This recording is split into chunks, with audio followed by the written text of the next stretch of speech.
판사들은 피고인이 어떤 태도를 보이느냐를 가장 중시 여긴다고 합니다. 그런데 이 제명은 단 한 가지도 인정을 하지 아니하고 판결에 대해서 정치적 압박만을 해왔다는 겁니다. 감형, 감경 조건이 있습니다. 자신의 죄를 뉘우치는 사람.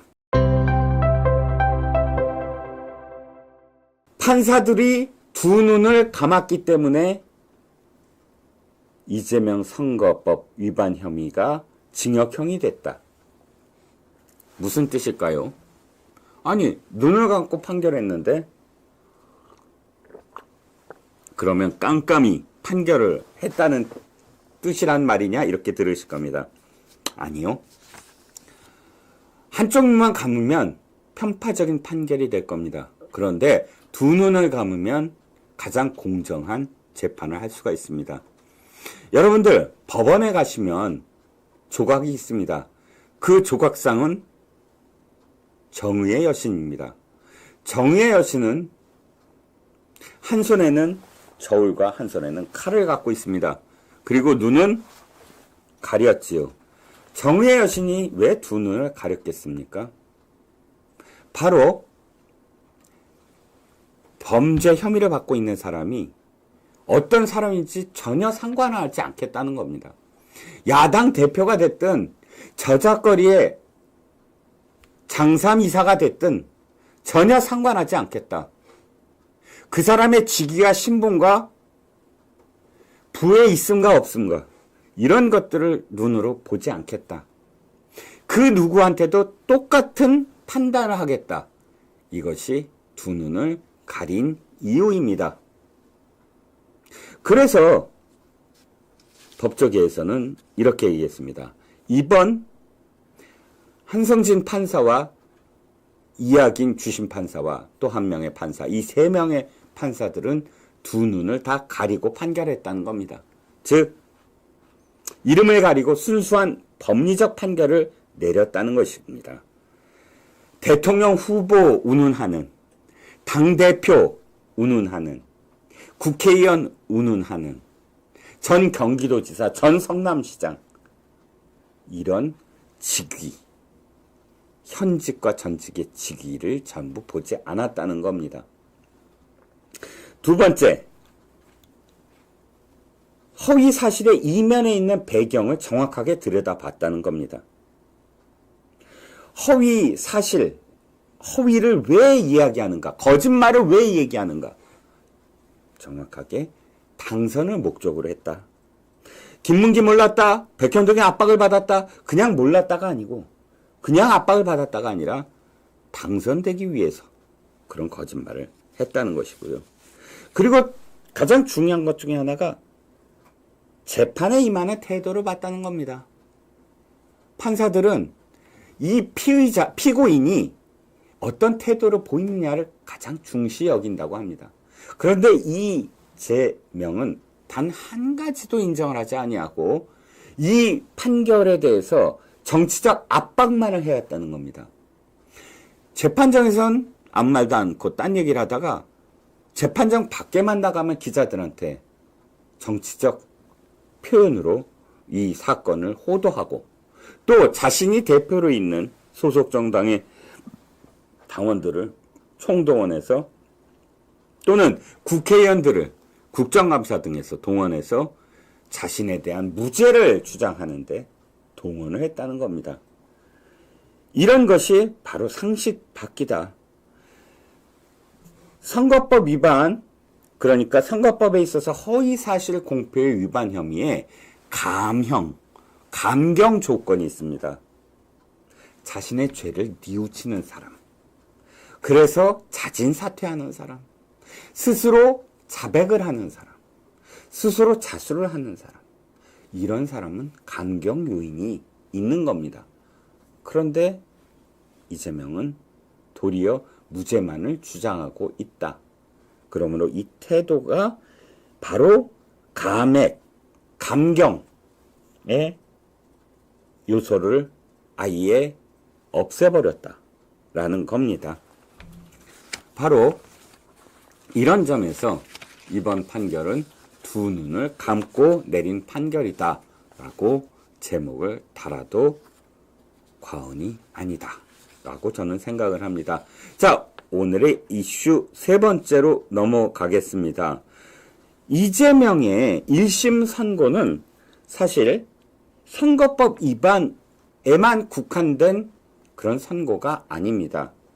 이재명 선거법 1심 선고는 엄청나게 많은 나비 효과를 가져올 것입니다. 이재명 선거법 선고가 가져올 나비 효과의 첫 번째는 지금 한참 벌어지고 있는 대장동, 성남FC, 백현동 사건에 직접적인 영향을 미칠 수가 있다는 겁니다. 그 네 가지 혐의를 한꺼번에 병합해서 지금 심리를 하고 있는 그 재판, 김동연 부장판사가 지금 하고 있지요. 진행하고 있죠. 그 재판이 갖고 있는 내용 중에 바로 백현동 사건이 있습니다. 백현동 사건은 아시다시피 자연 지역을 4단계나 점프시켜서 주거지역으로 점프시켜서 개발업자에게 엄청난 이익을 몰아준 사건입니다. 원래 또 개발을 할 때 임대, 그러니까 집이 없는 서민들에게 많은 어떤 혜택을 주려고 해야 되지만 이재명은 그렇지 않았습니다. 정바울이라는 아시아 디벨로퍼 사장인가요? 그 개발회사의 이익을 몰아주기 위해서 성남도시개발공사도 중간에 배제를 시켰습니다.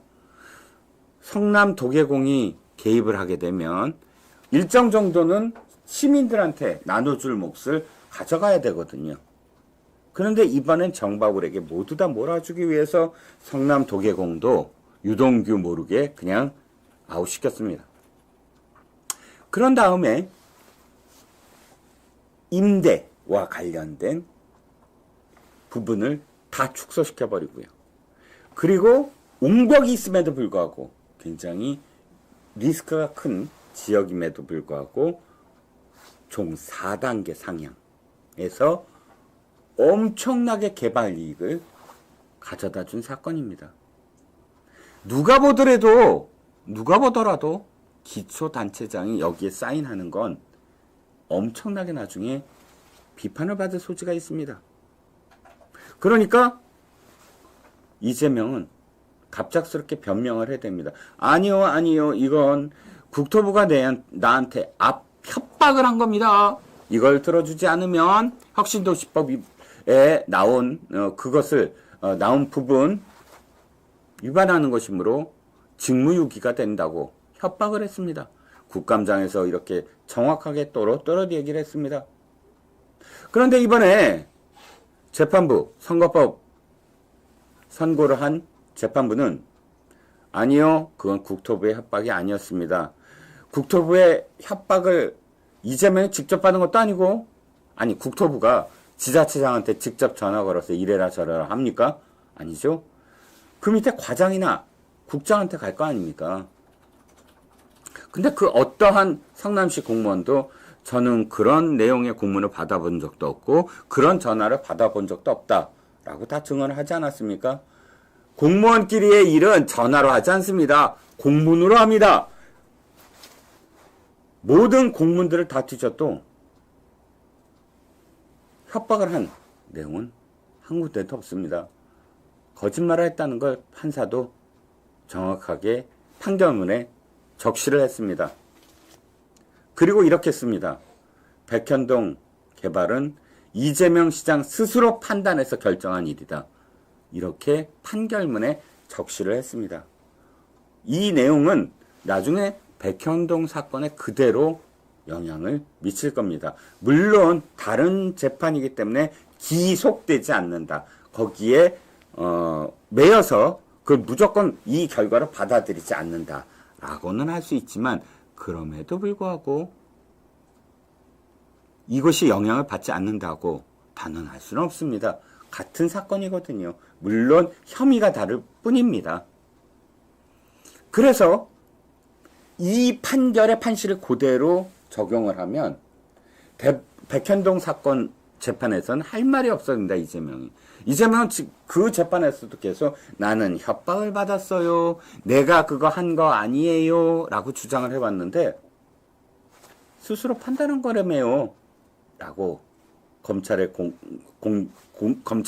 공략을 하면 대답할 말이 없어지는 것이지요. 이재명은 참 비겁합니다. 자기가 국토부의 압력을 어쩔 수 없이 받았다고 하지만 이재명은요 그런 사람이 아니에요.